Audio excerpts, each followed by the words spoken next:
አደረከኝ። ኦኬ ያው እንደዚህ ይላል። ኦኬ አሁን ኦኬ በስድስተኛው ወር መልአኩ ገብርኤል ናዝሬት ወደምትባል ወደ ገሊላ ከተማ ከዳዊት ወገን ለሆነ ለዮሴፍ ለሚባል ሰው ወደታጨች ወደ አንዲት ድንግል ከእግዚአብሔር ዘንድ ተላከ። የድንግሊቱም ስም ማርያም ነበረ ይላል። ወዴት ተላከ ይላል? ወደ ማርያም። ማርያም የት ነበረች ይላል? ገሊላ ናዝሬት ከተማ ውስጥ ማለት ነው።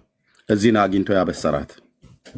ከፈለጉ ቪዲዮን እህትየው ሰላምዬ በዕብራይስጥም በእንግሊዝኛም ቋንቋ ያለውን የማርያም ቤት ባለፈው ሰንዬ ሄዳበት ነበረ።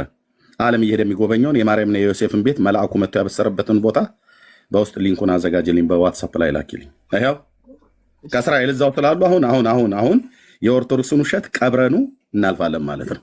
ይኸው መልአኩ እዚህ ነው መጥቶ ያበሰራት። ያው ጴንጤ እንደዚህ መረጃ አለው። ገሊላ ናዝሬት ከተማ ውስጥ ነው መልአኩ መጥቶ ያበሰራት። አሁን እርሶ ማን ቤት ነበረች? እርምዬ ማን ቤት ነበረች? የዮሴፍ ቤት ነው። የዮሴፍ ቤት ነው። እጮኛዋ ዮሴፍ ቤት ነው። ልብ በሉ። አሁን በቤተ መቅደስ 2 ጊዜ እና በመኖሪያ ቤቷ ብለው የሚሉትን አሁን እርሶ የመኖሪያ ቤቷን ይተዉት። ናዝሬት ገሊላን ያሳይቻለሁ። ይሄን ደግሞ በመጽሐፍ ቅዱስ ብቻ ሳይሆን ከመጽሐፍ ቅዱስ ያድምጡ። አንድ ይቀራል። ከመጽሐፍ ቅዱስ ብቻ ሳይሆን በራሳችሁ እንኳን ችግር የለም።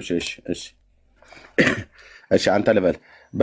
ከመጽሐፍ ቅዱስ የተወሰደ ነው። እኔ በመጽሐፍ ቅዱስ ነው ያሳዩት። ሎኬሽን የወድ ስዋ መላእክት ብሎ በሚለው ላይ መላእክት ማርያም በመንጦላይት ውስጥ ያመሰግኗታል። አዳሴ ጣዋ ለአንቺ ምስጋና ይገባል እያሉ መላእክት ማርያምን ቃል ተቀበይ አላት፣ ከአንቺ ዘንድ ይወጣልና በማኅፀንሽ ያድራልና። እንዴት ከድሃ ቤት አደረ?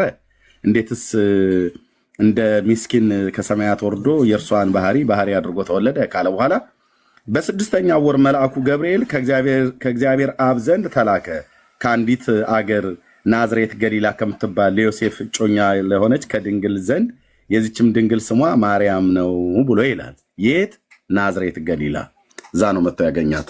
እናንተ ከቤተ መቅደስ 2 ብለው የሚለውን ሐርና ወርቅ እያስማማች ስፈትል ብሎ የሚለውን እሱን መረጃ ቁጭ አድርጉት። አሁን የኦርቶዶክስ ውሸት የዘመናት ውሸት በዜሮ ይባዛል ማለት ነው። አሁን ያምጡት። ቤተ መቅደሱ የነበረው ኢየሩሳሌም ነው። እርሷ አላቅም ብለዋል። ከኢየሩሳሌም ከተማ ውጭ አይሁድ ቤተ መቅደስ በታሪክ ውስጥ ካላቸው ምኩራብ አላልኩም። ምኩራብ ማለት ቤተ መቅደስ አይደለም። ምኩራብ ቤተ ከኔሴት ነው ብለው የሚሉት። ቤተ መቅደስ ግን ቤተ ምክዳሽ ብለው ይሉታል። ቤተ ምክዳሽ ያለው በኢየሩሳሌም ብቻ ነው። የመጀመሪያው ሰለሞንም የዘሩባቤልም 2ኛው፣ አሁን 3ኛም የሚሰሩት እዛ ነው። አሁን ግን መስጊድ አለበት። በቤተ መቅደስ ሐርና ወርቁን እያስማማች ስትፈትል ነበር ብለዋል። ሐርና ወርቁን